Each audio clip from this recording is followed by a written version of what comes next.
Le télétravail s'est généralisé en France depuis le début de la pandémie de coronavirus au printemps 2020. On estime d'ailleurs que plus d'un salarié sur deux qui pouvait se le permettre a pratiqué le travail à domicile au cours de l'année 2020. Mais qu'en est-il de l'accident du travail? Comment est-il indemnisé lorsqu'il survient à votre domicile, mais pendant vos heures de travail? On va essayer de vous expliquer ça. Tout d'abord, une petite définition. L'accident du travail survient toujours au cours de votre activité professionnelle. En temps normal, on retient deux conditions obligatoires pour le faire reconnaître. D'une part, le caractère soudain et imprévu de l'événement. Deuxièmement, les dommages psychologiques ou corporels qu'il vous a causés. Quelques exemples pour bien comprendre. Un accident du travail, ça peut être une brûlure ou une coupure pour un cuisinier, des douleurs musculaires pour un manutentionnaire.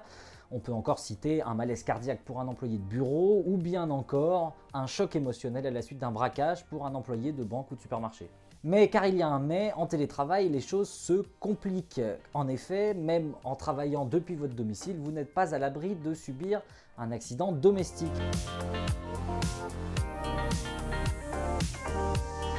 Pour le faire reconnaître comme un accident du travail, il faudra prouver une chose obligatoire, la faute inexcusable de l'employeur.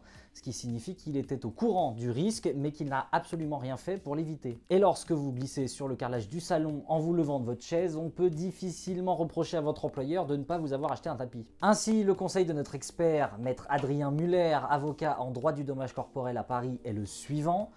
Relisez bien votre clause accident de la vie et ce afin d'éviter le préjudice non indemnisable et ce même à la maison. Par ailleurs, dès qu'un accident survient, prenez bien soin d'identifier les éventuels tiers responsables de celui-ci. Ça peut être par exemple le fabricant de la chaise dont le pied s'est rompu ou encore la copropriété qui n'a pas fait réparer une marche dans l'escalier.